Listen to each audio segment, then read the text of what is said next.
ಎಸ್ಐಟಿಯಿಂದ mask ಮನ್ನ ಬಂಧನಕ್ಕೆ ಸಿದ್ಧತೆಯನ್ನು ಮಾಡಿಕೊಳ್ಳಲಾಗ್ತಾ ಇರುವಂತದ್ದು ಕೆಲವೇ ಕ್ಷಣಗಳಲ್ಲಿ ಕೋರ್ಟ್ಗೆ ಹಾಜರುಪಡಿಸಲಿದ್ದಾರೆ ಎಸ್ಐಟಿ. ಈಗ ಆಲ್ರೆಡಿ ಅರೆಸ್ಟ್ ಮಾಡೋದಕ್ಕೆ ಸಿದ್ಧತೆ. ಎಸ್ಐಟಿ ಕೋರ್ಟ್ಗೆ ಹಾಜರುಪಡಿಸೋದಕ್ಕೆ ತಯಾರಾಗಿರುವಂತದ್ದು. ಬೆಳಗ್ಗೆ 5 ಗಂಟೆವರೆಗೂ ಕೂಡ ಅನಾಮಿಕನ ವಿಚಾರಣೆ ನಡೆಸಲಾಗಿದೆ.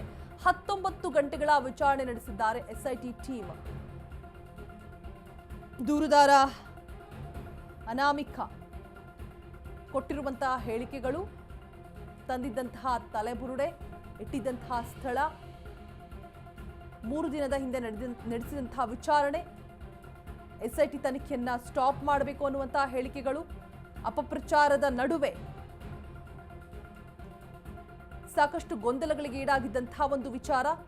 19 ಗಂಟೆಗಳ ವಿಚಾರಣೆ ನಡೆಸಿದ್ದಾರೆ ಎಸ್ಐಟಿ ಟೀಮ್. ಇದೀಗ ಅನಾಮಿಕನ ವಿಚಾರಣೆ ಬೆಳಗ್ಗೆ 5 ಗಂಟೆಯವರೆಗೂ ಕೂಡ ವಿಚಾರಣೆಯನ್ನು ನಡೆಸಿ ಇದೀಗ ಕೆಲವೇ ಕ್ಷಣಗಳಲ್ಲಿ ಕೋರ್ಟ್ಗೆ ಹಾಜರುಪಡಿಸೋದಕ್ಕೆ ಆ ಅನಾಮಿಕನನ್ನ ಕೋರ್ಟ್ಗೆ ಹಾಜರುಪಡಿಸೋದಕ್ಕೆ ಎಸ್ಐಟಿ ಟೀಮ್ ಸಿದ್ಧತೆ ಮಾಡಿಕೊಳ್ತಾ ಇದೆ.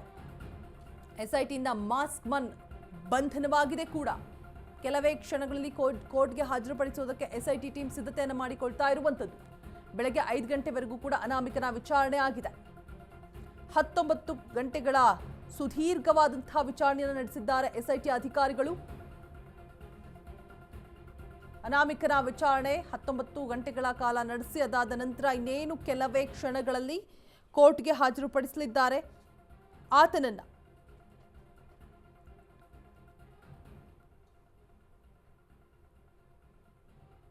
ಎಲ್ಲ ಆಯಾಮದಲ್ಲೂ ಕೂಡ ತನಿಖೆ ಆಯಿತು. ಆತ ಹೇಳಿದಂತಹ ಸ್ಥಳಗಳಿಗೆಲ್ಲ ಹೋಗಿ ಎಷ್ಟು ಆಳ ಹೇಳ್ತಾನೋ ಅಷ್ಟು ಆಳ ಅಗೆದು ನೋಡಿದ್ರೂ ಕೂಡ ಕಳೆಬರಹಗಳು ಎಲ್ಲೂ ಕೂಡ ಸಿಕ್ಕಿಲ್ಲ. ಸಿಕ್ಕಿರ್ತಕ್ಕಂತಹ ಕಳೆಬರಹಗಳು ಯಾವುದೂ ಕೂಡ ಉಪಯೋಗಕ್ಕೆ ಬರ್ತಾ ಇಲ್ಲ. DNA ಎಲ್ಲ ಸಾಕ್ಷ್ಯಗಳು ಕೂಡ ನಾಶ ಆಗಿದೆ. ಸೊ ಇದೀಗ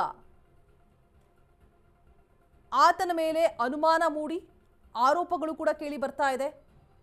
ಆತನ ದೂರೇ ಸುಳ್ಳು ಅನ್ನುವಂತಹ ಮಾತುಗಳು ಕೇಳಿ ಬಂತು.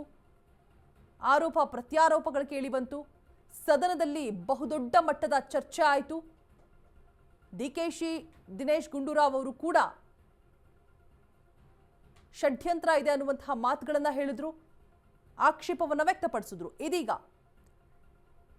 ಆತನನ್ನ ಕೋರ್ಟ್ಗೆ ಹಾಜರುಪಡಿಸೋದಕ್ಕೆ ಸಿದ್ಧತೆ ಮಾಡಿಕೊಳ್ಳಲಾಗಿದೆ. ಕೆಲವೇ ಕ್ಷಣಗಳಲ್ಲಿ ಹಾಜರುಪಡಿಸಲಾಗುತ್ತೆ.